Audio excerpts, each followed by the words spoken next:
In this video, I'm going to show you how to launch and scale a profitable Amazon FBA brand from scratch. And if you're a complete beginner, it's okay because this video is exactly intended for you. Because Amazon FBA has completely changed my life and has allowed me to go from an unhappy, unhealthy real estate agent who was working way more than 50 hours a week just a few years ago to now making over $90,000 per month in profit. And it still has allowed me to be a family man because right now I am a father of 2 little girls. But not only has it changed my life, it's changed a bunch of people that I know as well. Like Amazon FBA has changed Kevin's life. He went from $0 to $100,000 per year selling one boring product. And it also helped Sherwin, who's doing over $45,000 per month with this brand new product. And it has allowed him to go ahead and buy a new home recently here in the Los Angeles area. And if you guys know anything about real estate, you know that LA is very expensive. And there has been a bunch of other people who were able to completely change their situation by just starting Amazon FBA.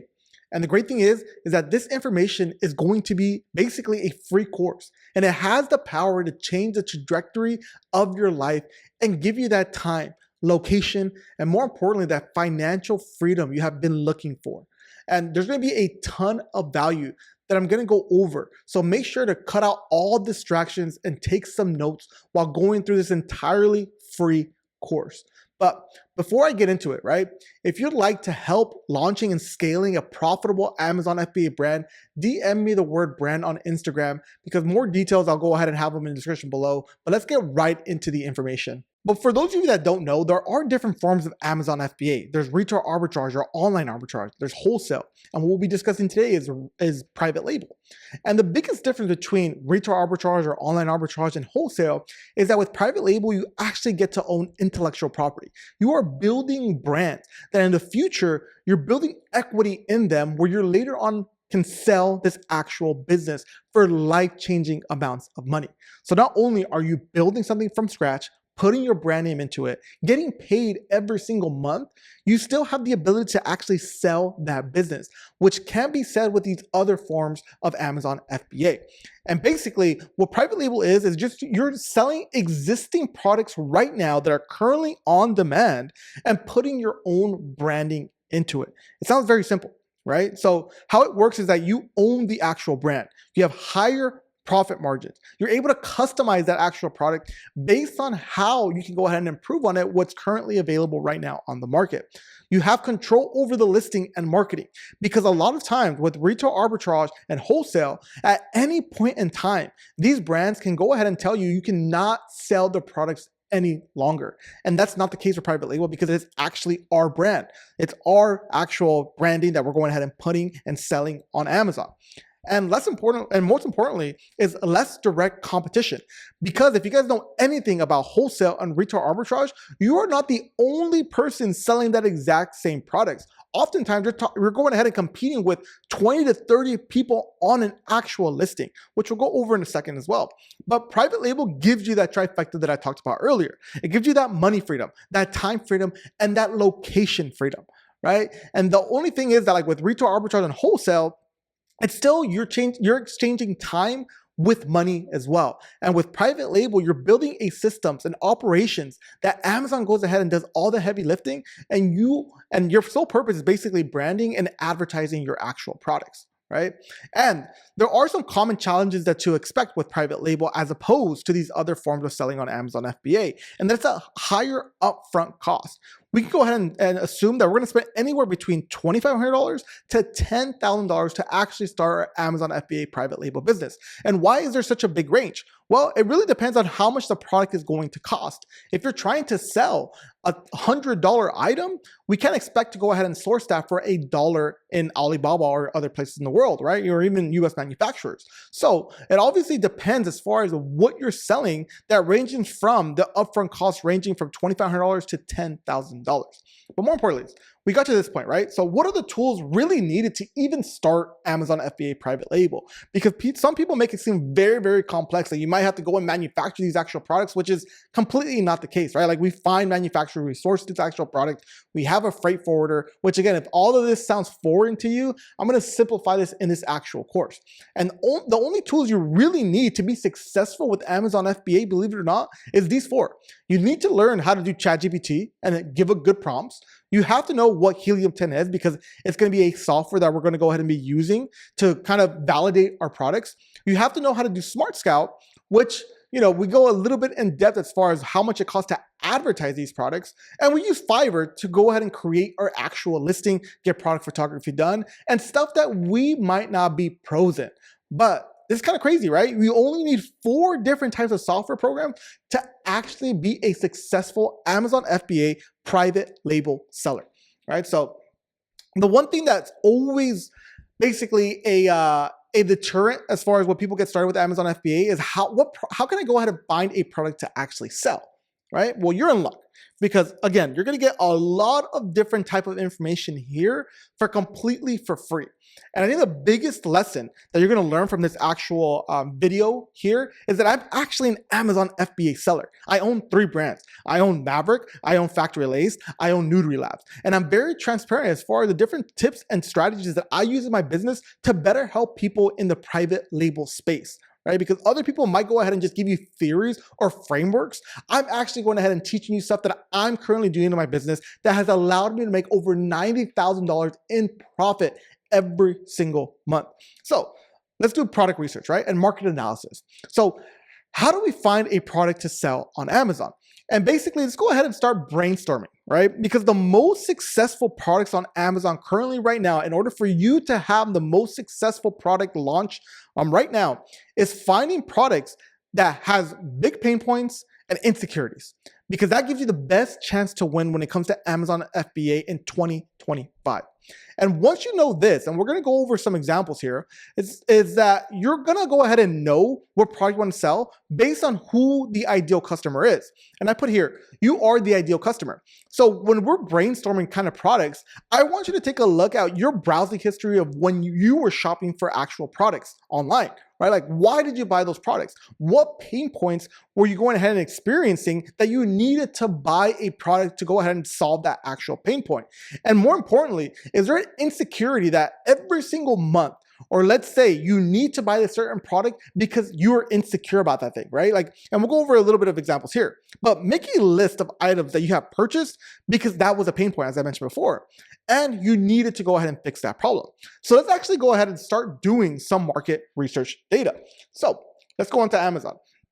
And you can see that my wife is shopping for a lot of different things here. I'm shopping for a little different things here. So this is my type of explore page when it comes to Amazon, right? And I'm gonna give you 2 different examples. I'm gonna give you an example of this hiking solar fan caps, right? The pain point here is that it's summertime, right? And people are going hiking. And maybe people are going hiking for a long period of time. And maybe they need something to go ahead and charge. Well, because this particular hat goes ahead and gives solar where you don't need to have it plugged in or charging in order for it to go ahead and give you a fan, the electricity, people are going ahead and buying this. And people are brand new to the space that have less than basically 4 reviews over here and are still making a killing when it comes to selling this product on Amazon. Why? Because it's such a pain point that somebody's going to go out there maybe hiking for hours or a few days, and they don't want to go, and it's going to be hot outside, so they're willing to go ahead and pay for something to go ahead and, you know, fix their pain point. Another thing, as I mentioned, is hair loss, right? Like, hair loss is probably one of those biggest things that people will spend millions of dollars on to go ahead and fix that insecurity, right? So you can see that these 2 things are different scales of pain points and insecurities. Yes, there is a pain point that you're gonna go hiking and it's gonna be hot and you want a fan, and maybe the fans that are currently available right now need to have a charger attached to it based on how long you're going hiking. With opposed to something like this, right? You can see I'm insecure about my actual hair. So I've purchased this thing 9 times. I've also purchased this item 1 time. I've purchased this 2 times. So you can see that based on me having this insecurity about hair loss, I'm willing to go ahead and pay this over and over and over again. So now think about it yourself again. What are you insecure about? What are your pain points right now? And let's actually start researching to see if we can sell this actual product. But that's step number one. Step number two, as I mentioned on this actual sheet over here, is we have to validate our actual products. And how do we really validate products that we're going to go ahead and sell on Amazon FBA as private label? We want to make sure that there are new sellers that are currently making money. Because if new sellers have just launched and are making money, that means that we have a chance to make money as well. And again, do not get worried about all these high reviews and get discouraged because of it, because the same thing is that you can have the same product and target different people. As we're mentioning here, right? Like this is the simplest thing I can go ahead and kind of explain, right? You have products here that are targeting women, and you also have products targeting here that are targeting men. Most of the time, this is the same exact product, but some products specifically target men, some products specifically target women. But that's just a simple like one layer arching approach to this, right? We can really get deeper, especially when we start going ahead and talking about like pet products, right? Like we can be targeting pet owners that have pets that are currently indoors and that have shedding problems, right? Or we can go ahead and target actual pet owners that have outdoor dogs and don't have shedding problems. Something like that, right? Like I'm going ahead and trying to overcomplicate things, but at the end of the day, like the same product can be going ahead and being the same exact thing, but we're just targeting different people. So how do we know that new sellers are in this space actually making money? Because that's the first step. If we're able to find people that are currently brand new, maybe started selling this year that are currently making money, then we have a good opportunity. So let's go ahead and take a look at Helium 10. So once you have Helium 10 downloaded, and again, I have all of these tools on the description below that you're going to have information on. We go to this X-ray tab where it's basically an Amazon product research phase. And this is going to pull up all the information we need to validate if a product that's currently right now selling on Amazon is going to be a good product for us to sell. And all we're going to do here is we're going to slide all the way to the right, and we're going to go based on date creation. So we want to go ahead and look at people that have just launched this product this year, basically. And you can see there's been a lot of different people that have launched this product this year. But more importantly, right, are they making money? So if we're going ahead and loading it up here, we can start seeing that people per month, because this is a per month basis, somebody's making $3,000 right here, $1,600 here, and $9,000, $18,000, $9,200, $8,700, $6,500, $5,300. So you can start seeing that new sellers are getting into this space at $12,000 right here and actually making money, right? Same concept of going ahead and kind of making it a little bit bigger here so you guys can go ahead and see. So same concept here. Let's go ahead and look at this hair loss, right? Like hair loss to actual products. We're going to do the same thing as far as going on Helium 10, sliding all the way to the right and sorting this based on how if there's any successful sellers that are brand new to Amazon FBA actually making money. And as you can see here, we actually see less people actually launch in 2025, right? You can see this based on the difference between how many people launched here as opposed to here. It's already giving me some pause to concern that, hey, maybe this would be a way too competitive niche to get into, right? So as you can see, this new seller is making 50,000, 222,000, 57,000, right? And the list goes on and on as far as, maybe this is a product that has some runway as far as going ahead and selling, right? So now we checked it off the list that both of these items are actually in high demand, that there's new sellers actually making money. But that's just one phase, right? Once we actually go ahead and start validating these actual products and people are actually making money, we now have to use Smart Scout. And basically what you want to use Smart Scout for is to understand how much is it going to cost to advertise for these products. So you got to understand that reoccurring products, like I mentioned before, from like my topic hairspray, my topic product, will be way more expensive when it comes to PPC. And I won't overcomplicate things, but there's this thing called a one-time value and a lifetime value of a customer, right? The more lifetime value, meaning how often are you going to go ahead and continuously reorder your actual product, the more brands are willing to spend on a price per click, right? So I hope I haven't lost you here because I'm going to go ahead and explain it a little bit further in depth. So ideally, you want to sell a product for a minimum of $17 because we're going to be running advertising on Amazon PPC. So if your PPC, which is the cost per click that people are going ahead and clicking on the actual item, is $4 per click, it will be hard to be profitable, especially as a new seller. And Smart Scout allows us to see how much you'll go ahead and be spending on a click. And we go here to Smart Scout. So go ahead, again, I have a link below. And all we're gonna do here is go to this product section. And let me go ahead and expand it just a little bit here so you guys can go ahead and see where I'm looking at. So I'm looking at this product section here, right? And I went ahead and put the solar fan. And the solar fan, you can see that maybe this is a seasonal product, because you can see the 30-day trends is actually lower on every single keyword, which makes sense, right? People are going ahead and going hiking. It's summertime right now. People are already going ahead and purchasing this actual product. So maybe we know that this is actually a seasonal item based on the trends. And we'll go over trends a little bit later. But what I'm trying to go over now, as far as validating your actual product, is how much is it going to cost to acquire one click on Amazon FBA? Because all of these words down here that you see under me right now is keywords that people are searching up. So you can see that hat solar fan is searched up 400 different times every single month. You can see solar hat fan for men is searched up 226, right? So being able to advertise for these keywords, you can see that I have to spend right around 93 cents per click, 66 cents per click, 80 cents per click, 86 cents, $1.30, right? And you see another one at $74. So we're right under $1 for every single one of these keywords. And as I mentioned before, how much does actual hat cost on Amazon? Well, if you go ahead and look here, you can see that it ranges from going ahead and spending it for $36, which is the one that we're researching here, $39 here, $15 here. So it hits that one segmentation as far as, okay, if I come out with this actual product and I'm selling it for right around $30, I'll be profitable because the cost per click is very, very low. But now let's take into account this hair products, right? All of these different hair products that people are overly insecure about. How much is it going to go ahead and cost per click? And keep a reminder here, like people are charging $24, $46, $88, as high as $500, $40. The list goes on and on, right? There might also be some that are below 30 bucks, right? So let's go ahead and see how much it costs for an actual click for this actual product. So let's go here. We can see that the difference, and you can see that the trend is only getting higher, right? Because more and more people are shopping on Amazon right now. So more and more pain points, insecurities are going ahead and purchasing on Amazon as opposed to any other site. But you can see that every single search volume here is going higher, which this is more indicative of the fact that more and more people are shopping online. But let's start seeing this cost per click. And you can see that there's some that are $2.89 per click, but there's others that are $12.50 for every single click for this actual keyword, right? $12, $12, $12, $4, $12, 12, 12, 12, 12, 12.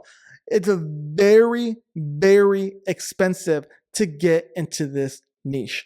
And the thing is that $12.58 is probably on the high side when it comes to Smart Scout. So it might actually be more expensive to actually advertise for these products. So just by going ahead and doing a quick search here, you already found basically how you do product research and how you validate product research and see if you can go ahead and move forward with coming out with a product. So you can see that that solar fan might be a seasonal item, but it has enough demand, the price per click is there, that I would move forward with that product as opposed to the hair loss product because of the fact that it's gonna cost us way too much money to do advertising. Basically, how much money is it gonna cost to acquire a customer? And that's just per click. It might take you 10 to 15 clicks to actually convert one customer. So right there and there, you might be spending $150 to $200 for that one customer and you're selling a $30 item, right?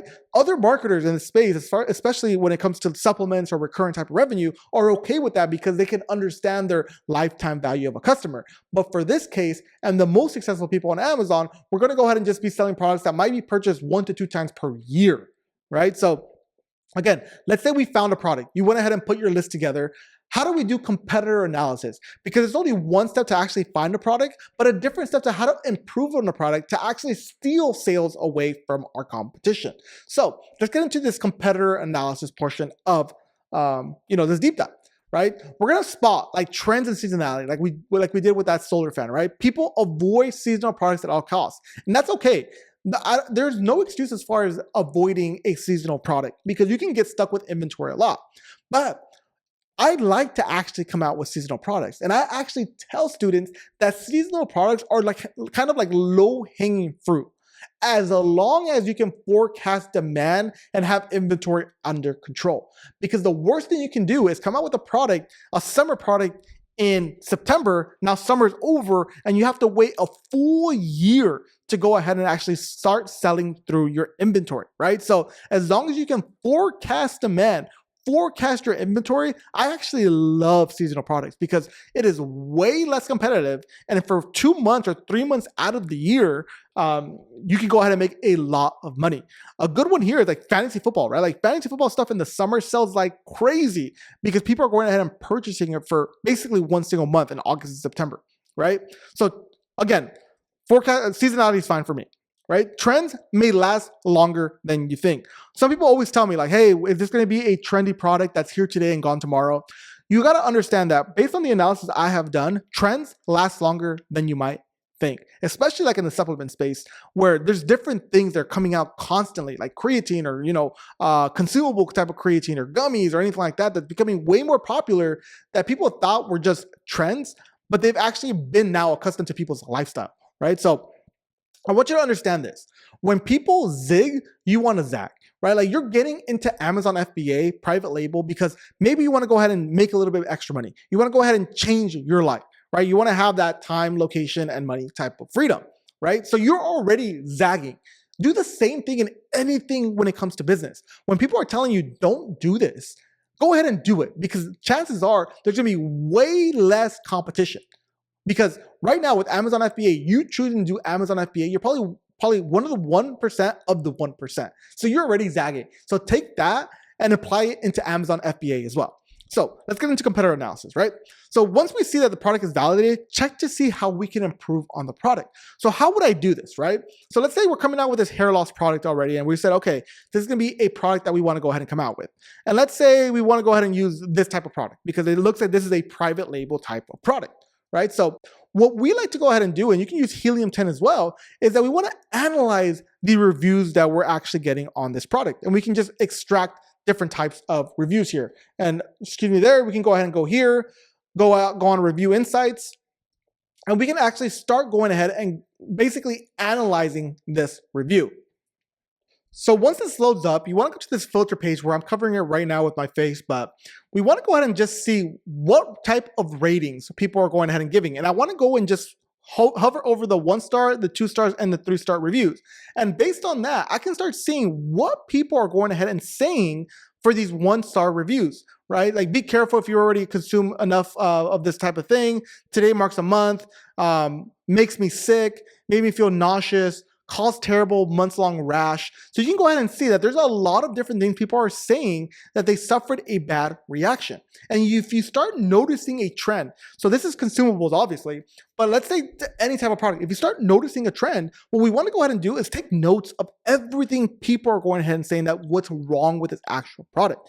Because what we're going to do is once we have established that this product is validated, new sellers are making money, and I have a good chance of going ahead and making money as well because PPC is very low, then we can go ahead and start saying, hey, these are the different trends that people are saying as far as like what they dislike about this product. Let's make it 1% better. So we're gonna take these notes, and once we reach out to our supplier, we're gonna go ahead and use those notes as well. But we wanna, on this point of time, start taking notes already. So once we've already established helium-10 and start going ahead and writing down all these bad reviews and all these trends, let's go ahead and start going and getting more information here, right? So we analyze all those bad reviews. Is this something that we can fix easily, right? Here at Amazon FBA and with private label, we are not reinventing the wheel. We just need to make a product 1% better and continue to improve on it over time. And this is one thing that I didn't grasp when I first got started with Amazon FBA. I would see a bunch of different sellers for, like, let's say my shoe cleaning brand, where everybody else was selling a 4-ounce bottle. And I told myself, okay, instead of me selling a 4-ounce bottle, I'm gonna sell an 8-ounce bottle because I wanna be different, right? Like I wanna be able to go ahead and offer way more to consumers. Well, it backfired on me. Why did it backfire on me? Well, I shipped it into Amazon and now I'm getting charged more because I have double the size. So my shipping cost to a customer is basically double what it is with my competitors. Second of all, when you're going ahead and analyzing on Amazon FBA, people don't really realize that you're getting a 4-ounce bottle against an 8-ounce bottle that easily. You might think that this is very common sense, but when you're shopping on Amazon, some people don't really notice how much they're actually getting.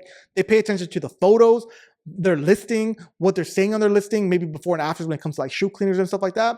So basically the size of the bottle is not that important.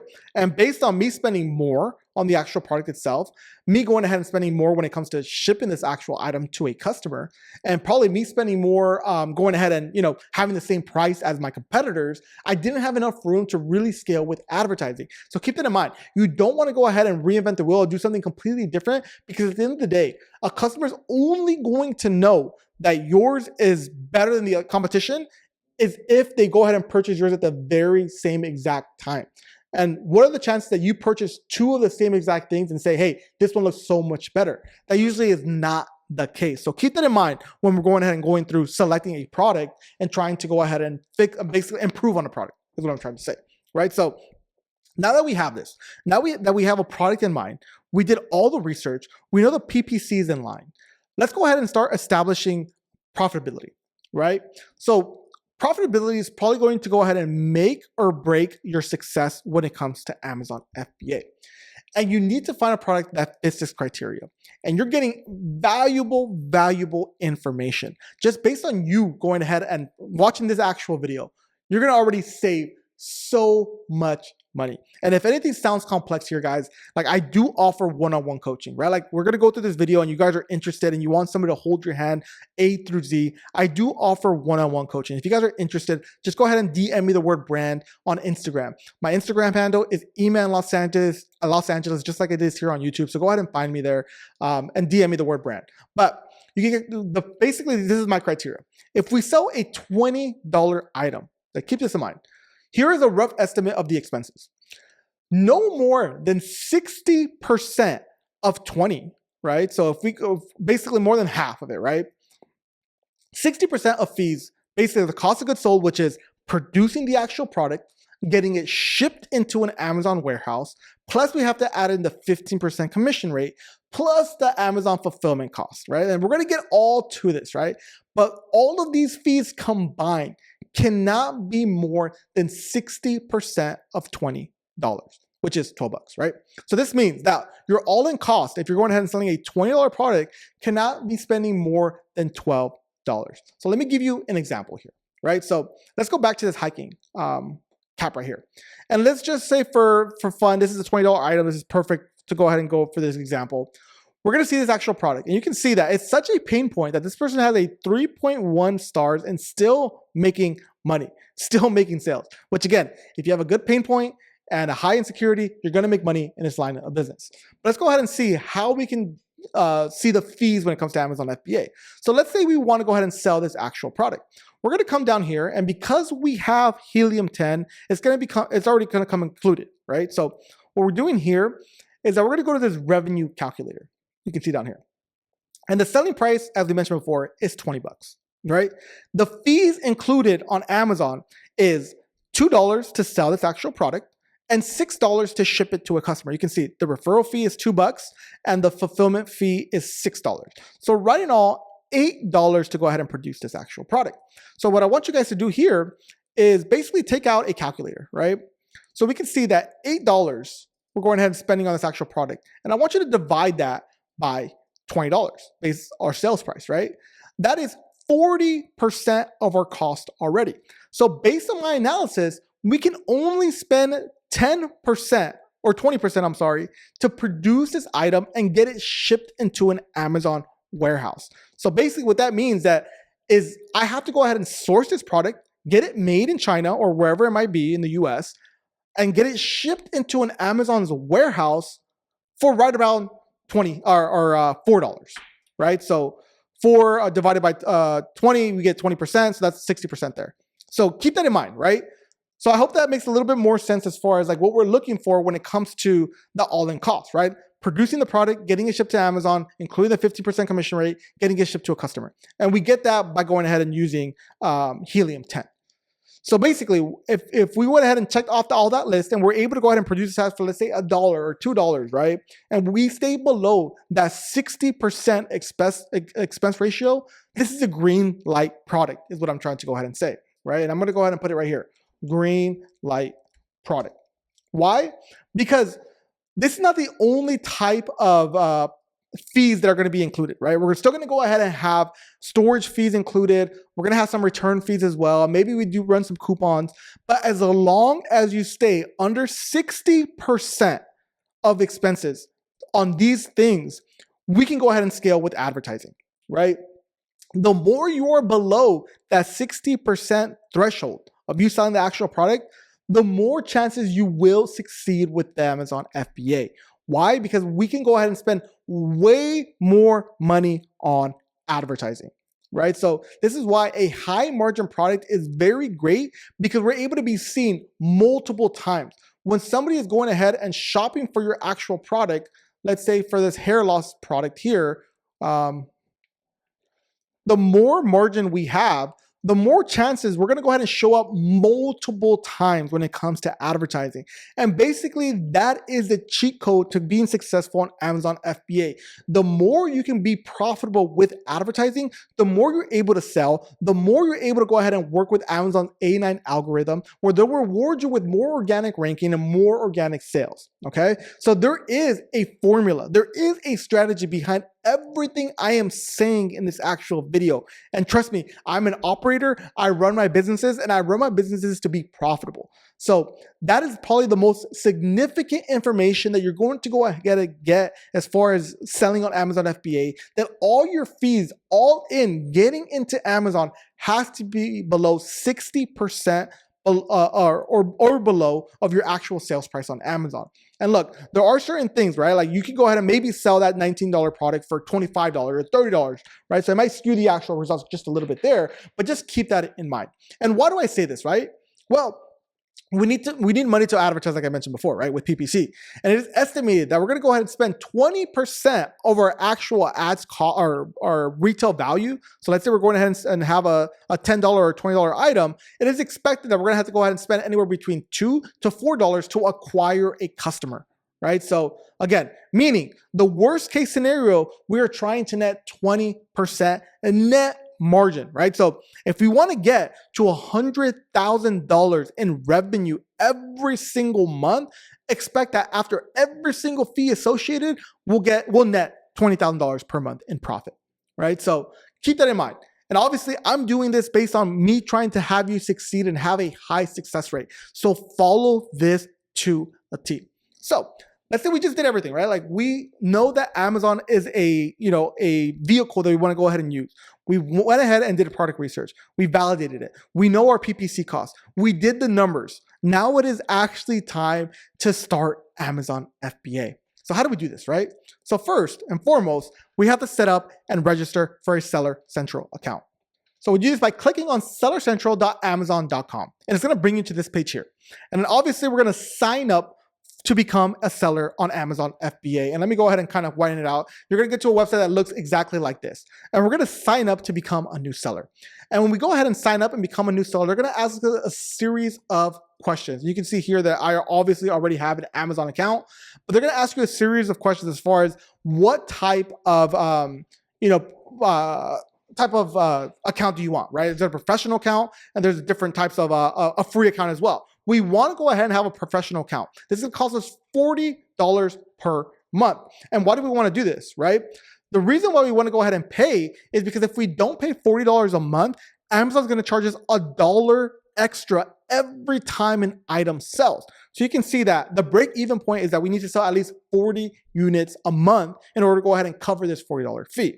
Because if we had the free version, then they'll go ahead and charge us a little bit more, right? So that's one thing to consider. We want to go ahead and sign up for the professional seller account. So after that, then they're going to go ahead and ask you a series of questions as far as like setting up your deposit, your tax information. And look, I do not want this to be a reason why people don't start Amazon FBA, because you can start with the social security number right now. Obviously talk to a tax professional. And once you start making money, then we can go ahead and switch over to an LLC, an S corporation, a C corporation, whatever it might be in the future. but we want to go ahead and start making money first. So if you don't have an LLC already established, an S Corp already established, or any other form of entity already established, start with your social security number. And basically what's going to end up happening is that Amazon might ask you for more documentation, and they might even ask you for an interview to go ahead and start selling on Amazon, which will require you to have a webcam open because they want to know that you are an actual seller, right? So that's one thing to consider. And look, people complain about being all these different types of not loopholes, but like different types of roadblocks along the way with selling on Amazon FBA. And just keep it like this. After every single roadblock, people are going to quit, right? By simply having to go ahead and not have an LLC, people are going to step away from this business. When Amazon's going to ask you for a webcam to make sure that everything is legit, people are going to go ahead and walk away. When you're selling on Amazon and Amazon might ask you for some documentation for your actual products, people are going to walk away.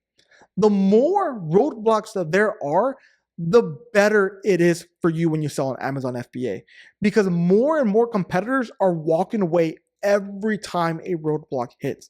So always think about that, because with Amazon FBA, there is always a solution. Okay.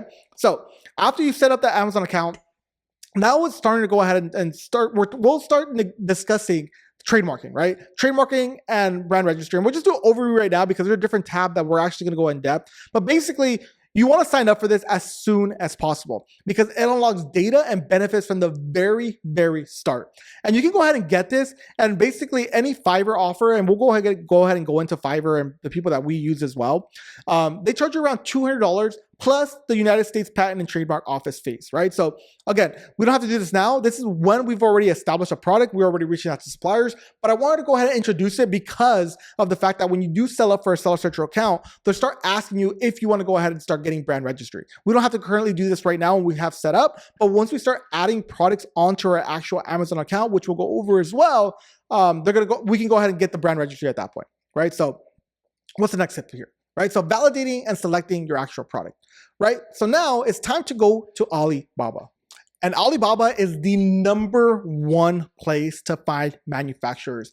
I don't care what anybody says about these whole tariffs and trying to find other places to go ahead and manufacture their products. I have tried everything. I went on Thomasnet, I would try Google.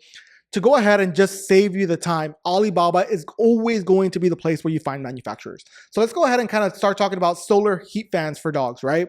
So this is a product that obviously we have been researching here. And there's two different things. Before we even start going ahead and looking for these actual suppliers, two things you want to check off. You want to make sure that this is a verified supplier. So you can go ahead and see on the top of my head right here, verified supplier, right? That is basically going ahead and establishing that every person that we reach out to is going to be verified by Alibaba already. So that's one thing, right? The next one we want to go ahead and check off, especially as new sellers, is this trade assurance. Basically, this is like the PayPal for Alibaba. If anything goes wrong throughout the entire production phase of our product, we're backed up by trade assurance. Meaning that we can go ahead and put a claim and say, hey, my supplier said this and this is how my products turned out, or hey, my supplier ghosted me, whatever it might be, right? But it gives us the peace of mind that if anything does go wrong, we are protected. And look, I have been doing this since 2018. I work with 8 different manufacturers that I found all on Alibaba. The number of times I ever had an issue is 0. I've never had an issue. Why? Because I vetted them in the first place. And that's what we're going to go ahead and do. So you can see that there's different people selling this exact same product. Even that one product right here that we saw here that we said that we can't get it for more than $4. And you can already see it is more than $4. So what we want to go ahead and do here is that despite the price that you might see, right? You can see $5 here. You can see $8 here. Well, you can see $1.36 here, right? There's going to be so many different types of pricing. What you want to do is that you want to reach out to as many suppliers as possible. And I say as many suppliers as possible, you need to reach out to at least 8 different suppliers of the same exact product. Why? Because now we can start negotiating against themselves. So once we start asking them, and I'll go ahead and have a link down below as far as a free template that you're going to go ahead and send all of these Alibaba suppliers once you go ahead and have a product established. So go ahead and make sure to read all through all the descriptions and go ahead and download everything that might be available down there. But one of those downloadable things is going to be a script that you go ahead and send to these Alibaba suppliers. And based on that script, they're going to give you pricing. and said, okay, if you order 500 units, it's going to cost you X amount. And if you have 10 different quotes from 10 different suppliers, you can now start negotiating against themselves and say, look, this person is saying that they'll give it to me for $2. Can you go ahead and do better than $2.20, right? So obviously all these suppliers, especially now, I'm telling you, based on the tariff, a lot of these Chinese manufacturers are struggling to keep manufacturers, like, suppliers just like us, right? Like they're struggling because when tariffs hit, I went and tried to find every single type of backup, and all of them would basically want my business, right? Like to this day, I sell a lot on Amazon. I get emails every single day from manufacturers that basically sell my actual product. And they'll tell me the world as far as like they'll go ahead and give me the best pricing possible because I know that China is struggling right now. So basically those are two things that you want to go ahead and put. You want to be able to put verified supplier and trade assurance when we're going ahead and setting up and reaching out to these manufacturers on Alibaba. And this is when everything that I told you to write down comes into play, right? Like how are we going to differentiate our actual product? Can your supplier improve on the product based on the reviews that I mentioned earlier, right? So you wrote down especially some common negative reviews on your actual product. Now it's time to ask the supplier, can you go ahead and fix X, Y, and Z? Maybe going ahead and changing the material because people are saying it's not sturdy enough, right?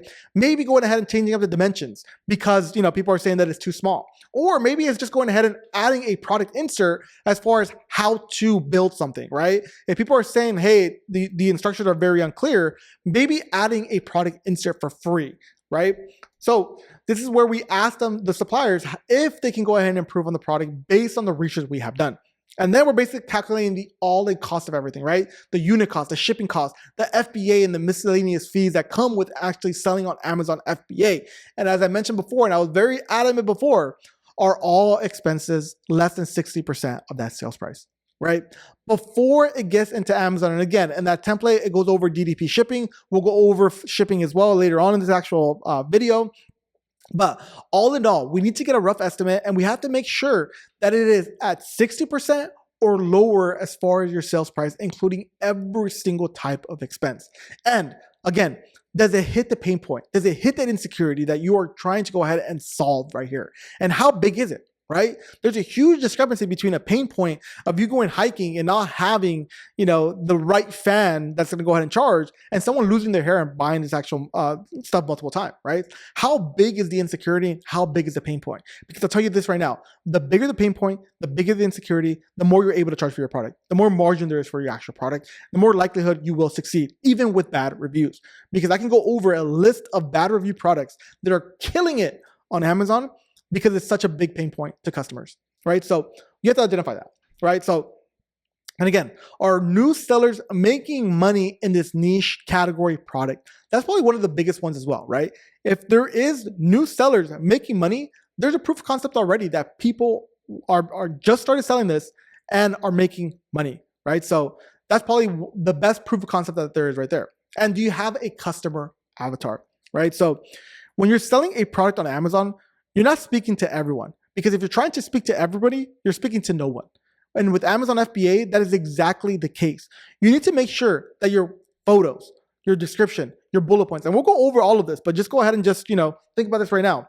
You have to be directly talking to the person that has that insecurity or that pain point, and how your product, don't worry about the features of your actual product, but how are they going to feel after they go ahead and use your actual product, right? So again, the whole hair thing, right? How am I going to feel after I use their product? I'm not going to be insecure anymore, right? As long as I'm fixing that insecurity, I'm willing to go ahead and pay the extra money, right? So one thing is basically a cheat code that people don't really go ahead and talk about is order your competitors' products, right? Because when you order your competitors' products, you're able to identify what's included in their packaging, right? Like the label design, what's included in the actual labels that they have, right? The full customer experience, because you're purchasing this as a customer, right? So you identify what their packaging looks like, what they include in the actual labels. Maybe they include a product insert or like an instruction guide. So you want to be able to include everything they are including, because you don't want to make a mistake. Maybe they have to have something on their actual label. Like for instance, like I sell repellent spray, right? Like a shoe repellent spray, and I have to have something on my aerosol can, right? Because it's required by Amazon. I wouldn't have known that unless I actually purchased a competitor's product. And another thing is, It's really important to understand what type of packaging they have. Because another mistake I made, and again, you guys are saving so much money based on the mistakes that I made, right? So I came out with a shoe cleaning brush kit, and I wanted to make the customer experience the best there is. So I ordered packaging that was way expensive. It was nice presentation. I went ahead and included stuff that was way pricier than my manufacturer recommended. Why did I do this? Because I wanted to be elite. The thing is, people won't know you're elite unless they purchase side by side the same exact product. And they'll be like, wow, this one is so much better than the one that I just purchased. But the likelihood of that happening is basically zero, right? So don't stop focusing on the wrong stuff and just start focusing on actually making sales on Amazon on a profitable way, right? So perfect. I hope I've drove that point home, right? Stop going ahead and doing stuff that isn't worth it. So finding a supplier and sourcing your actual product, right? So identifying and filtering based on what I just noticed right there as far as the verified supplier, trade assurance, key questions to ask. And I have that script down below. So you guys will have the script to actually go ahead and, talk to the actual suppliers, right? So, and how do you evaluate the right supplier and if the right supplier is for you, right? So these are key things that I look for whenever I try and find a new supplier. How fast are they responding, right? Do they have these auto sequences up, right? Are they following up consistently? So if I'm not responding, how often are they going ahead and following back up? And are they reasonable with price, right? So if I get a bunch of different quotes and everybody's around the $2 mark, but there's someone that tries to charge me $8, that's a walking red flag right there, right? They're just trying to go ahead and either are a trading company, which we won't get into in this video, or they're just trying to go ahead and pull a fast one on someone, right? So this is why we ask for multiple quotes. But these things are the most important thing, right? You want them to be sure that they are fast to reply and they're fast to follow up with you. Because when you're in an 8-year relationship with them or 7-year relationship with them, I have a 7-year relationship with some of these manufacturers, they're still the same person that they were day one when I first reached out to them. They're always responding very fast. They're always following up with me to see if I need more product. And that's what a good supplier is, right? And then more importantly, like ordering and evaluating samples. Make sure to order a sample, right? So let's say you put your list down to 2 or 3 suppliers and they're all saying the same thing, pricing looks good. And now you want to go ahead and see which one to go ahead and pick. The way you're going to find out which one to pick is by ordering samples and seeing which one has the best type of product, right? So once you've identified your supplier of choice, order a sample with your branding on it, hopefully, right? We will get to that in the next slide, but what you want to go ahead and do is that you want to try and make the sample be as close to the end result as possible. Sometimes, let's say for instance, for some of my brands, as long as the same function is going to go ahead and be the same, I just have to go ahead and change the branding on it just a little bit. I'm fine with that. I more care about the functionality or how the actual product works than the actual branding of it itself, right? So as long as you get a sample and it works, perfect, green light. But you won't know that unless you order a sample. Right? So finalizing the product differentiation features, right? This could be as simple as just adding instruction guide. So like I mentioned before, you don't want to reinvent the wheel when it comes to Amazon FBA. Just make it 1% better. How we're going to go ahead and basically beat out our competition is by advertising. So that's why we want to go ahead and make sure that we have that 60% expenses. So do not add any cost that isn't necessary. Again, I think I beat it down over and over and over again, how I made mistakes continuously by going ahead and upgrading stuff that just didn't matter. The end result of how a customer is going to feel is way more important as far as what packaging they get on their actual product. So keep that in mind, right? Obviously, we have to go ahead and do some legal checks for branding, but here, if others are selling the same exact product, if you're seeing multiple people sell the same exact product, there's no IP. There's no intellectual property. And why do I say this? People that have patents, have intellectual property, are a hawk because they know that they have basically a monopoly on their actual product for a short period of time. So if someone is selling their product, they're going to go ahead and hit up Amazon, and Amazon's going to go ahead and take your listing down immediately. So this is what I'm saying. If you see multiple people selling the same exact product, 99% sure they don't have intellectual property. 99% sure they don't have a patent. And it's not only in the US. Like I got a patent infringement case out in Europe for selling a brush that I had no idea, right? Like I'm not selling in the actual market. I've already had a good established brand here in the US. I sold it in Europe. I guess somebody had a patent in Europe. I had to go ahead and take it down, right? So as long as multiple people are selling the actual product, there's likely no IP. Your supplier will also let you know if there's any concerns, right? Like once we've vetted these suppliers, once we have these different types of samples, or maybe even the infancy stages of going ahead and reaching out, they will tell you if there's any concerns, right? Like they have customers. This is why we vet these actual suppliers to make sure that they are legitimate or legit. And most times, if there is any type of IP concern as far as trademark or patent or anything like that, they'll let you know ahead of time, right? And you can always double verify with like Google Patents. You can even double verify with ChatGPT, which we'll get into a little bit later on. But again, don't be overly concerned on this. Like people are saying that they're so scared that there's some legal like the worst case scenario that ends up happening is you stop selling the actual product, right? But based on this checklist here, you're good to go there. And then start planning for brand registry, right? Like your Fiverr Pro will let you know if there's any type of issues, because we're going to get into the branding, how to get trademarks, brand names, logo names, this and that. Like if you come out with like a brand name that might have some issue when it comes to registering with the United States Patent and Trademark Office, the agent on Fiverr will let you know. And how do I know this? Because I use them multiple times. All right. So negotiating your first order. And we went over this a little bit with when it came to the script itself. But negotiating your first order. Whenever you want to do your first order, like I made this mistake, right? Like when I first got started with Amazon FBA, I ordered 1,500 units because I took a course and they said, hey, you want to order as much units as possible because you don't want to run out of stock. And now that I'm in Amazon FBA, it doesn't matter if you run out of stock. It really doesn't. They call this as honeymoon phase, and you probably watch other videos. Again, they give you frameworks, they give you ideas. They're not actual sellers. I've been selling for 7 years. I will do $5 million in revenue just this year alone. Right? And like my goals are to get double that next year. But you always want to test your products. You want to order a minimum for sure of at least 250, but do not order more than 500 units, please. All we want to do is do a proof of concept. We did all our research. We know this product is going to go ahead and work, but still there's some things that are out of our control. So we want to order just a maximum of 500 units, right? So perfect there. So payment terms and timelines, 30% upfront, which again, using trade assurance. And again, based on trade assurance, you might have to go ahead and pay some duties, this and that. Like there are some loopholes that if you use a Chinese address, you don't have to pay all these different types of fees when it comes to trade assurance, but that's a different video for a different day. Right. And if you guys are interested again in one-on-one coaching with me, DM me the word brand on Instagram. It's Eman Los Angeles, because I know it's a lot that we went over. I'm trying to give as much nuggets as possible. But if I work with you one-on-one, trust me, I'll hold your hand through the entire process. So 30% upfront. Once manufacturing is complete, which we'll go over how long it takes, you pay the remainder 70% before the item ships. And always, again, use trade assurance on your first order.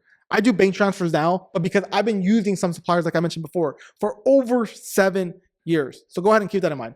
And then manufacturing and lead time considerations.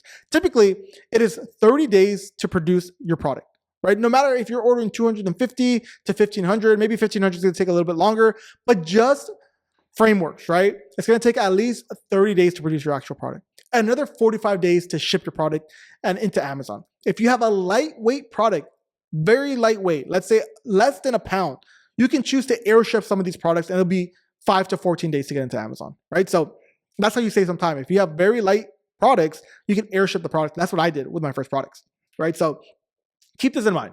So now comes the fun part, right? Like we did all of this and we're producing our actual product on Amazon FBA, which is a great, basically lift off of our shoulders, right? Like we actually committed, we put the 30% down. Now we're doing the fun part, which is choosing your brand name. And ChatGPT, go ahead and use this once you've established a customer avatar. And I want to go ahead and get you familiar with the STP method and customer avatar.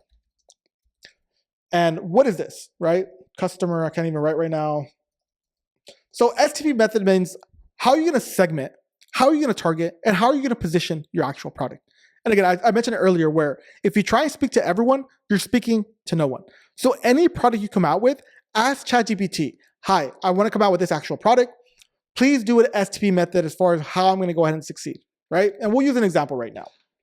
So I just went on ChatGPT and I put, I want to come out with a solar fan hat. People can take hiking or on long trek adventures. Please come up with the STP and exact customer avatar. And this is what I'm discussing right here, right? You're going to get this. My segmentation, break down the market by these categories, right? I'm going to be targeting someone that's 25 to 45 years old. They're all both genders, slightly skewed towards males. They're making $60,000 to $120,000 per month, and they're located in US, Canada, Australia, states with hot climates, California, Arizona, Texas. There you go, right? This is exactly who we're targeting. Outdoor lifestyle lovers, sustainable conscious, adventures and weekend warriors, early adopters, behaviors that buys hiking, camping, basically just gives you your ideal customer, right? As far as who the segmentation is. And then we're going to be targeting, right? We're going to be targeting avid hikers and backpackers, ages 28 to 40, right? They RV campers, they like to go to festivals, elderly walkers needing to go ahead and have some protection. Positioning. We're cooler and more sustainable than ice pack hats, right? Longer lasting than battery operated fans, and sleeker design and no gimmick, funny hat looking thing. And this is what I'm talking about as far as who your customer avatar is. Jake, the trail warrior, right? Jake Murphy, he's 38, from Arizona, software engineer, weekend coder, but weekend hiker, weekday coder, but weekend hiker. Every other month, he is out doing 2 or 3 backpacking trips in the desert or the mountains. His pain point, heat exhaustion on treks, sweaty scalp and discomfort from standard fans, concerned about overpacking gear, wants multiple functioning tools, his buying behaviors, right? Where to reach him, and basically like bonuses in product development, like create a wider brim, lightweight, adjustable airflow. I would say don't go ahead and take this into consideration because we already did our actual research, but there, right? Like, would you like help crafting your product listing, Amazon bullet points, and brand name for this idea? Yes, especially brand name, right? So it's literally going to go ahead and tell this, and we're doing this live, right? Like, I don't like editing any of my videos, even this long form type of content, right? Like, I go ahead and just literally tell you what I'm doing in my businesses because that's what it is, right? So we're going to go ahead and go over all of this different types of things. Like, once we know and establish the STP and our brand avatar, customer avatar, ChatGPT knows exactly what we're talking about, right? And even gives us brand names of Venture Trek, Soul Vonnet, Trail Cool, Solar Strider, right? Like, these are cool brand names, and even gives you like domain availability and all this other stuff, right? Like, you're able to find out so many different types of brand names, right? And this is just scratching the surface. And everything we do, save it. These are all important steps. I'm literally cutting through all the BS that you find in other YouTube videos to just give you a condensed look of how to be successful with Amazon FBA. So everything I am telling you to do, go ahead and write it down somewhere because we're going to use it in the future. So now we have our STP method, we have our customer avatar. Now it's time to actually start designing logos. And you can do this for free, right? Like, for the actual logo itself, you can go on Logo AI and they'll literally tell you what your brand name is going to go ahead and be, a slogan. And let's go ahead and just do this just for the fun of it.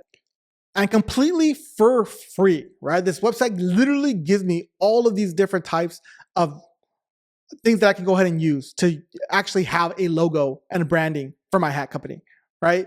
And based on that, then we can go ahead and just purchase one of these, or go to Fiverr and just finalize it, right? Like, look for a logo design company on Fiverr that's gonna go ahead and charge you $10 to do this. And then a visual identity, right? Like, going ahead and taking what ChatGPT just gave you as far as your STP, who your customer avatar is, and literally just building out a mood board based on that, right? Because you want to go ahead and be able to give all of this to a product photographer to really bring your vision to life, right? Like, going ahead and having the A+ content, all the visuals, all the secondary images, just to fit your customer avatar. Because the more you speak to that customer avatar, the more likely you are to actually convert into a sale. So again, I'm giving you information that's going to get you be successful on Amazon FBA. And then packaging design best practices. Do not add cost on unnecessary packaging, like I mentioned before. And do what your competition is doing. Just make it 1% better. That's all I'm asking you guys to do, is making it 1% better, because I mentioned again, over and over and over again, we're going to go ahead and make our money based on advertising, right? So creating and optimizing your actual Amazon FBA listing. So let's actually go ahead and do that right now. So when you get a listing, all you have to do is just come all the way down here and look for this category tab. And you can see that this person is under fishing hats. So we want to create a new listing. All we do is go to the home screen.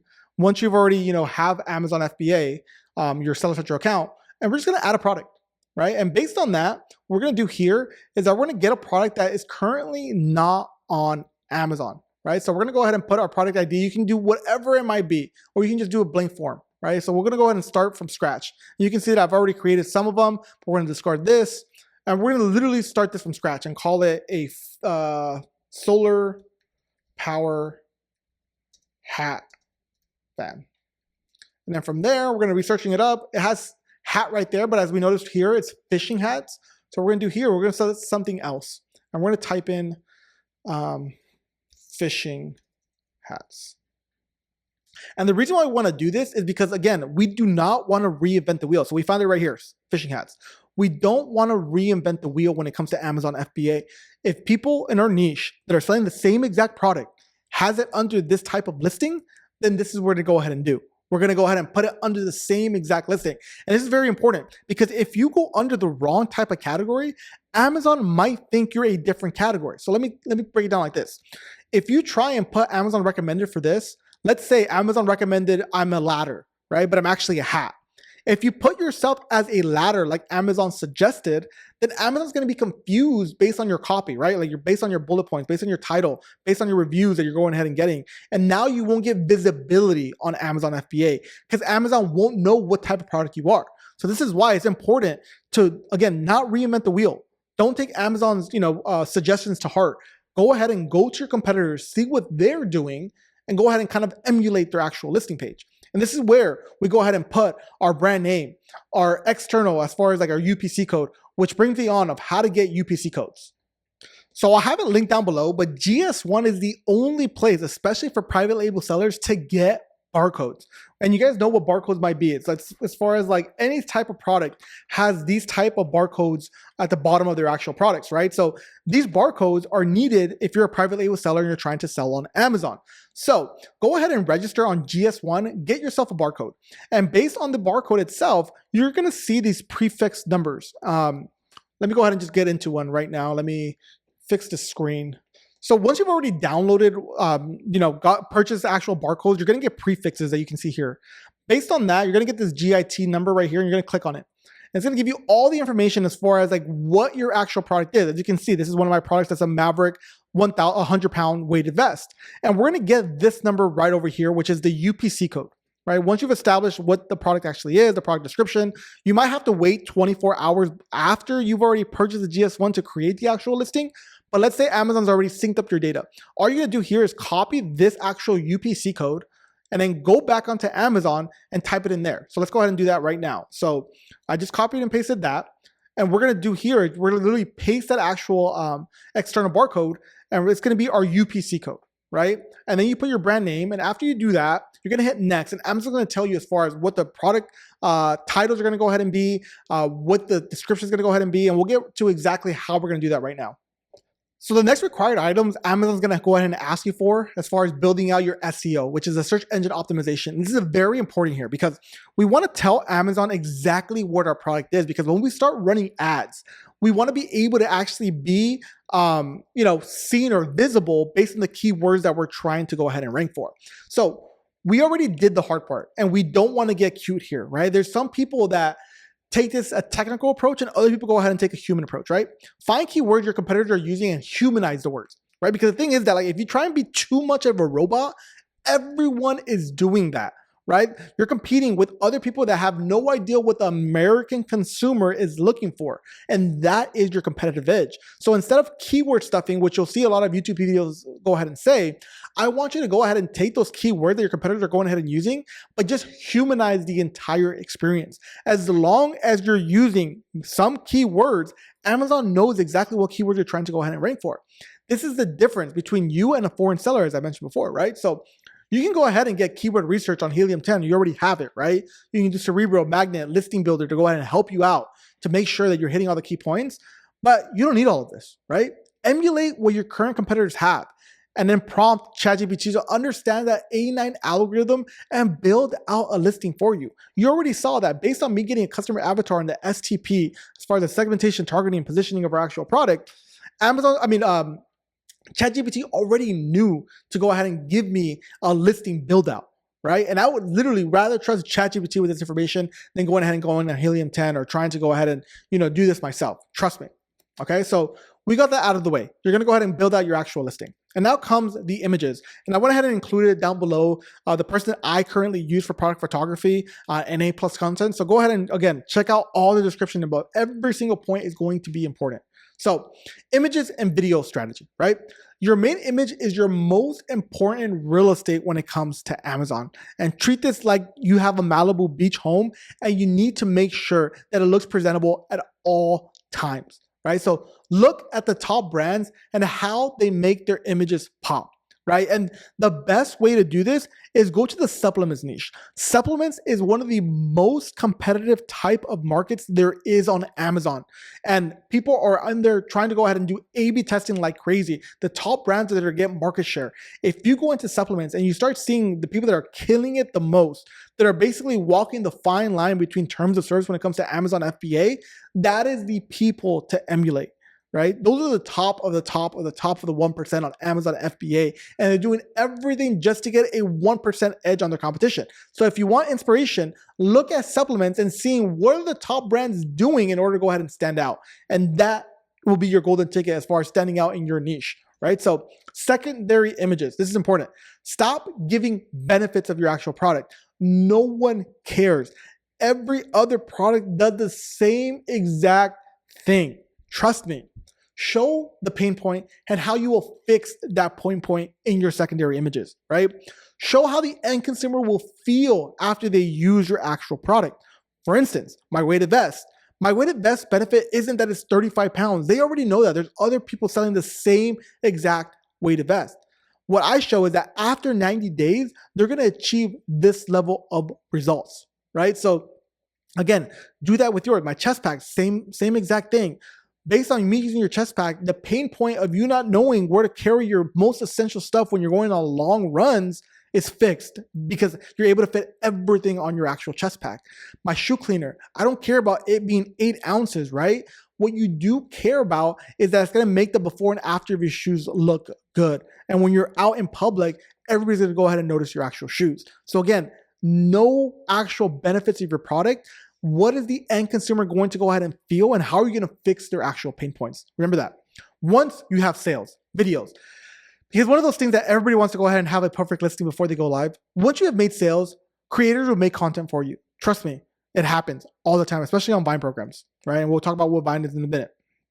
Once you make money, invest in videos. It's really not that deep, right? We want to prove a concept first. We want to start making money first. Once we have already started making money, then you can rely on going ahead and, investing some money into some video ads. But don't do that up front. UPC codes versus GITN.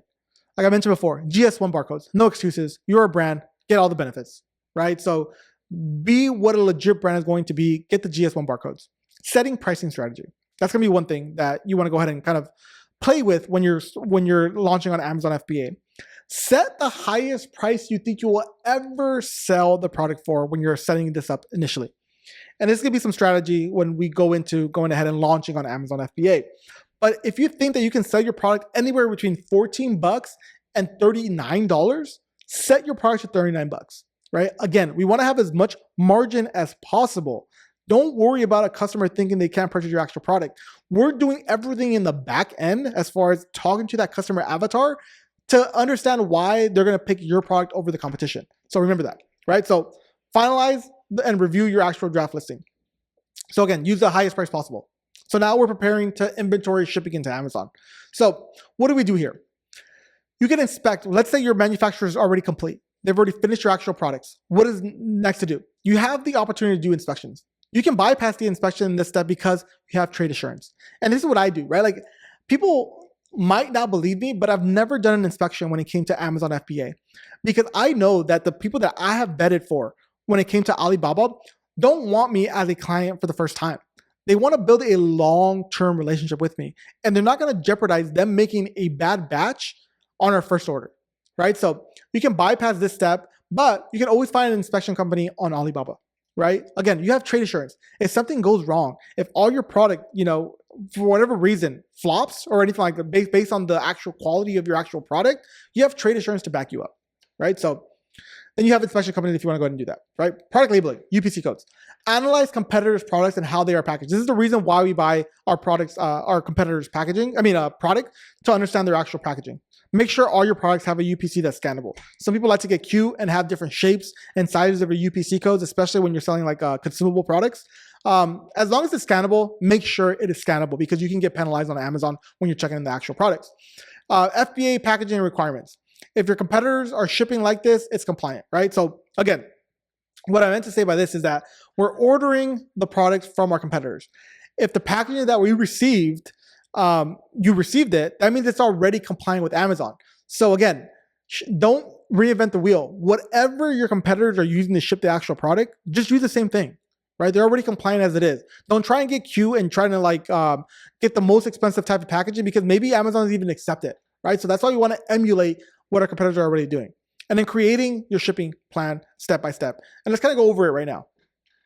All right, so you've already established your actual product. You already added the actual product. You have two ways of doing this, either by going to the Manage Inventory tab here or going to the actual Shipments tab here.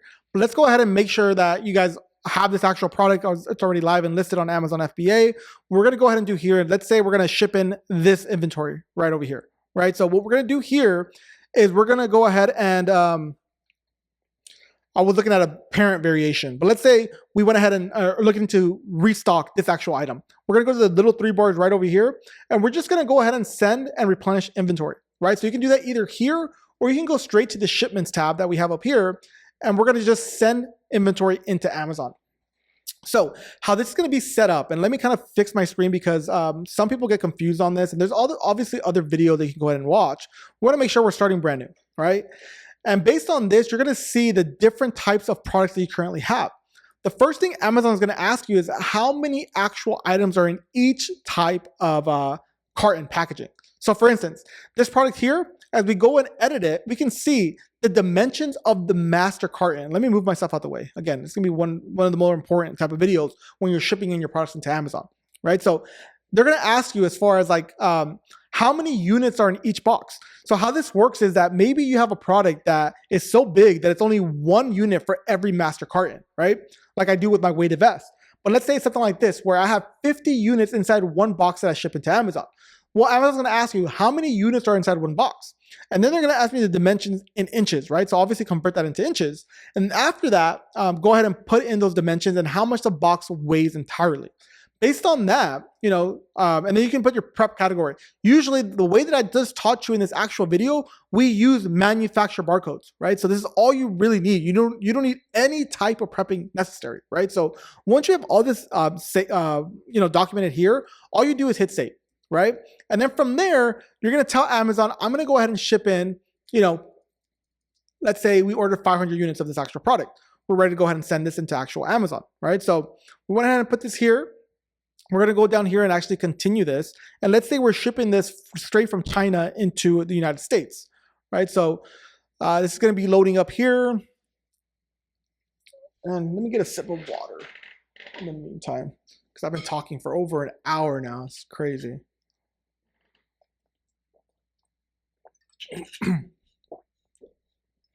All right, so now that this is loaded up, we're going to put our shipping date, right? So we can go ahead and say we're getting it shipped today. And you have 2 different options. You can either ship it to 5 different warehouses on Amazon, and we choose 5 because we don't want to get charged a placement fee, or we get to choose it to 1 actual item. I always suggest if it's brand new, shipping it straight to Amazon, but it's way cheaper if you go ahead and ship it to Amazon warehouse. But let's go ahead and do what I do, right? So I ship it to 5 different warehouses, and you have the opportunity to ship it to 1 again, but you get this placement fee, right? So if you're willing to pay this placement fee and get it shipped to 1 location, you can go ahead and do that, right? But for this particular case, we can go ahead and do 5 different locations like I'm going ahead and doing. You have 2 options. Either you take your freight forwarder that from China into the United States, go ahead and give me 1 price there, and then I'll give you this price as far as shipping into the United States. I mean, to ship it into Amazon. And this is sometimes what I use with my freight forwarder, right? Like if I want them just to give me 1 price straight from China into the United States and into California, basically, I tell them, look, go ahead and charge me 1 fee for that, and I'll give you the labels to ship it to the rest of these actual places, right? So that's one option, and that's basically the option that I go ahead and use. But let's say you don't do that and you want to get it shipped right into Amazon's warehouse, right? So This might not be an option just because it's a low type of boxes that are being shipped, but you can ship it in pallets or you can ship it just based on every single carton, right? So for this place, we'll go ahead and just do this. All we're going to do here is that we're either going to use UPS shipping, or let's say we want to go ahead and have our supplier ship it straight into Amazon, right? Because usually that's the case. We can go ahead and put other here. And based on that, they're just going to ask you when it's going to go ahead and get delivered. So we can just say it's going to get delivered in, a month from now or something like that, just because obviously if they're sea shipping everything, it's going to take a little bit longer, right? So let's go ahead and just put any random dates here just because I want to just show you the entire process of going ahead and doing this. Then we're going to go ahead and accept charges and confirm this actual order. As you can see, it's $0 because our actual manufacturer is going to go ahead and charge us for the shipping fees for this. After this, you can go ahead and see there's going to be boxes or labels that Amazon's going to go ahead and give us. These labels are intended for the purpose that they know what they're expecting when it gets to these warehouses, because you can see it's going to different types of warehouses here. One of them is going to, Illinois. One of them is going to Arizona. One of them is going to California. One of them is going to Pennsylvania. The other one's going to California again. So how Amazon knows how much cartons is actually getting into their actual warehouses, they give us labels for that. And you put this in the outside label. Once you get this label and you give it to your manufacturer, they're going to know exactly what to do with it. And then from there is like, you're able to use Amazon's partner carriers. Usually you do that if you get it shipped to your house, or again, if you're going to get shipped from China to California and then you want the freight forwarder to go ahead and, use UPS to check it in. One huge hack is if you do use Amazon's partner carriers, they get checked in faster. There's a big problem when it comes to you using your freight forwarder that sometimes there might be delays that go on and Amazon doesn't prioritize those. If you use Amazon's partner carrier, which is UPS right now, they usually don't have to set up an appointment and they get checked in faster, right? So you will likely use DDP shipping when you're going ahead and using this. So again, when you're discussing, and I didn't mention it earlier because every single template when it comes to reaching out to suppliers talks about this DDP shipping.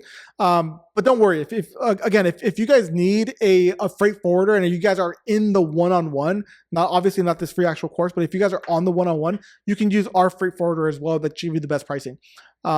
So, preparing for your actual launch on Amazon, right? Getting your initial reviews. And there's some here that you're able to go ahead and do. Vine program, request a review, inserts. And you want to use all three of these. So the Vine program basically allows you to get up to 30 reviews, which Amazon goes ahead and gives to influencers that they've already partnered with, right? So if you're in the Vine program, people are able to go ahead and basically receive free items in exchange for a review. Right? The thing with the Vine program and why people don't like to go ahead and use it is because it's not a guaranteed 5-star review. They're going to give their honest opinion on the actual item. Because they are getting it for free, I have seen that a lot of my Vine review programs give you the benefit of the doubt, even if there's some flaws in your actual product. So I would rather know upfront if my product is crap, as opposed to investing way more time and effort into getting more customers only to find out that I'm getting nothing but bad reviews. So I think a Vine program is actually the perfect way to validate that everything is good with your product. And you rather find out sooner rather than later if you have a good product or not. And then once you actually start receiving like orders, because sometimes organic sales will happen when you're launching your actual product, already start requesting reviews. And Amazon does a good job as far as going ahead and every order that happens, you can request a review right away. Again, I would rather find out now if my product is good rather than find out after I spend so much money on ads and I'm getting bad reviews in the meantime, right? There's also inserts. There's also a gray hat tactic you can go ahead and use, which is basically asking friends of friends or families of friends to go ahead and purchase your product in exchange for a review. Right? Again, these are gray area tactics, but it's done over and over again, right? And then again, pricing. Once Vine products are claimed, right? Let's say you went ahead and put that you want Amazon to claim 30 influencers to give you reviews.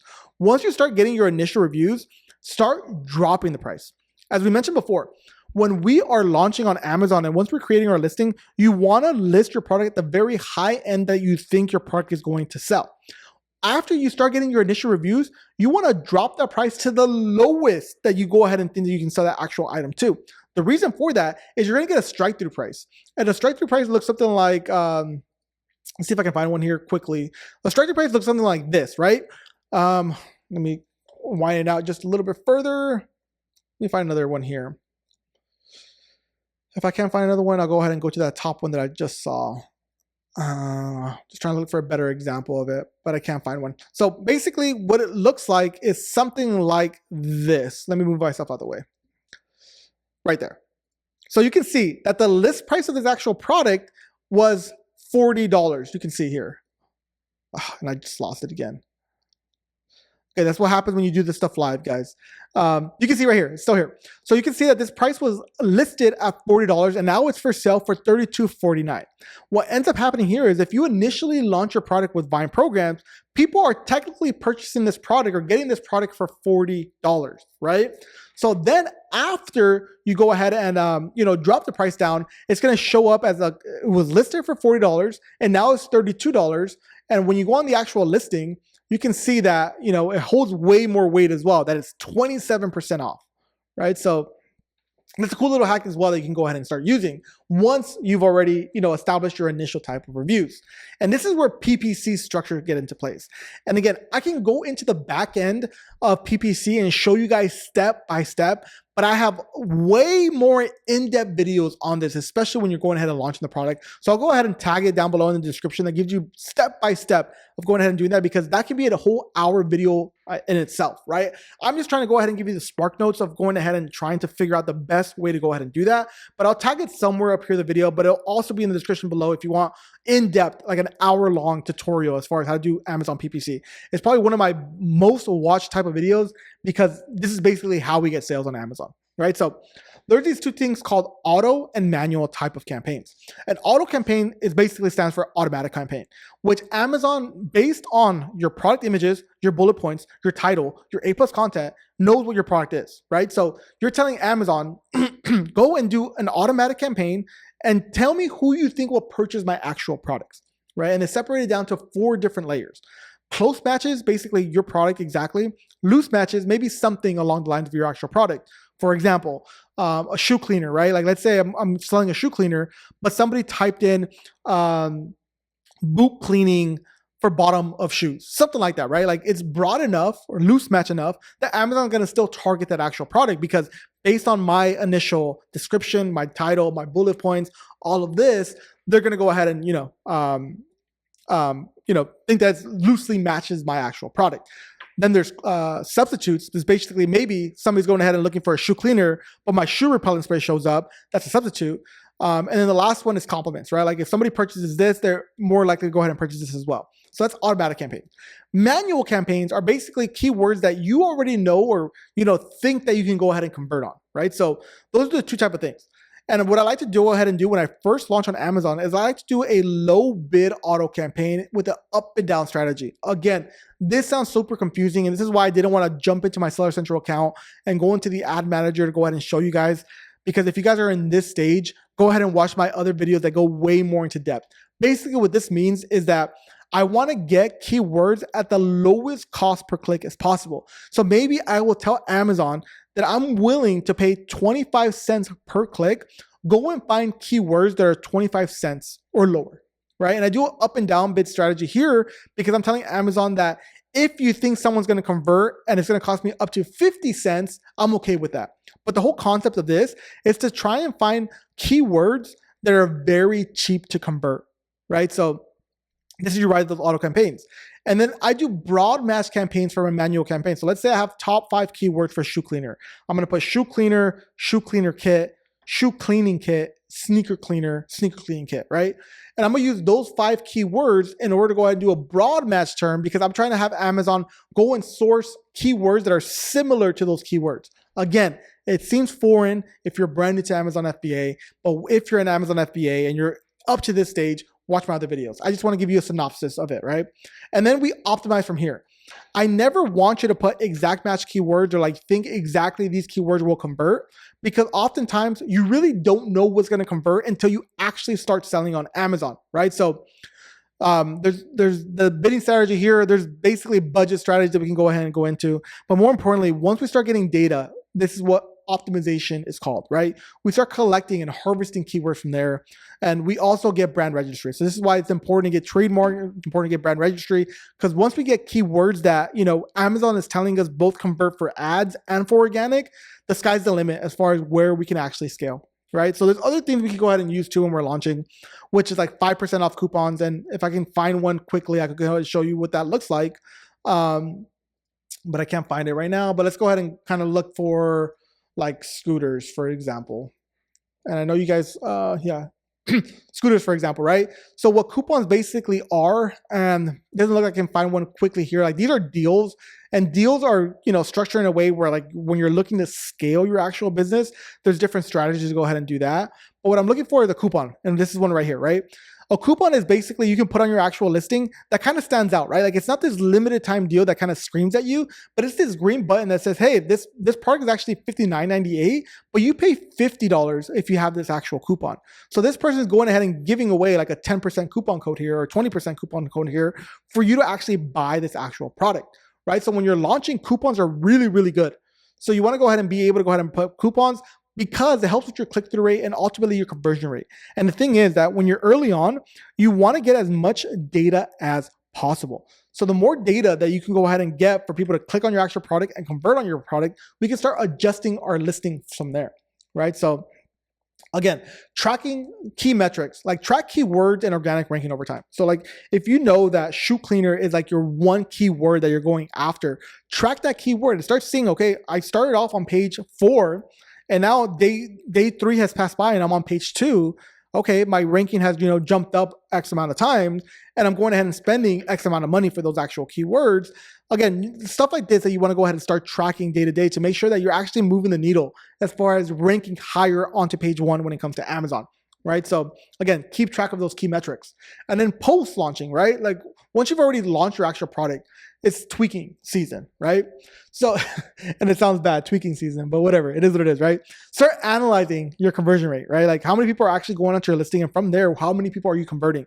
If that conversion rate is really low, something's wrong with your actual listing. Amazon's an easy game, right? How many impressions, how much click-through rate, and what is your conversion rate? And based on like you not getting enough impressions, let's drive more traffic. Your click-through rate sucks, let's improve your review, let's improve your actual pricing, let's improve your main image. If your conversion sucks, that means we're not speaking enough to our customer avatar. Very easy game when it comes to Amazon FBA, right? So start analyzing your conversion rate, analyze brand registry to see competitors that have higher. This is why brand registry is very, very important, because not only are we going to get data for ourselves, we're going to get data on based on what other people are doing very well. And again, this is more foreign to new sellers, but we can start seeing based on keywords, why are my competitors have a higher click-through rate than me? Is it because they're way more optimized for one certain keyword? Is their main image more optimized than mine that I can go ahead and start taking away some like key details based on their main image? Again, I don't want to get in depth into this, but I can make a whole hour-long video as far as brand registry is concerned. And inventory planning and reordering, right? You will know when organic sales start coming in when you know that this product is going to be a hit. Right? If you're struggling to get sales right away, and I'm not talking about organic sales right off the bat, right? Like if we're running PPC and we're not getting any impressions, obviously that just means that we have to get more traffic onto our listing page. So that just means that we have to start advertising more. But once we start actually getting sales, you'll start knowing if you have a good product, and that is when we have a winner. Right? And that is when you try to ask for terms with your supplier at that point, right? Because it's going to take time for you to sell through that inventory, for you to have enough inventory to reorder inventory again. So there's always like this delayed payments when it comes to Amazon, but always try and ask for terms with your supplier. And what terms just means is that, hey, I know that we were 30-70 last time, but maybe I can go ahead and put a 10% deposit now. Or maybe instead of you paying you the 100% when it's finished, maybe I can go ahead and pay you 100% when it lands into the United States. Because at that point, at least you've already sold through enough in those 30 days that it takes to get from China to the United States for you to have extra money to pay that supplier, right? Like different terms like that. And if funds are tight, but you see growth is like incredible and inevitable, just like it was with Maverick, like start considering 0 APR credit cards or investors to jump on board, right? Because the faster you can actually grow, the more you're building equity in your actual business. And this is where you get to like, $2 million, $3 million, $4 valuation when you're looking to sell your actual business. But if you already know you have a home run product and you really believe in it, 0 APR credit card is going to get you there, right? Like if you can get a 24-month 0 APR credit card, that will get you really far, right? When it comes to actually growing.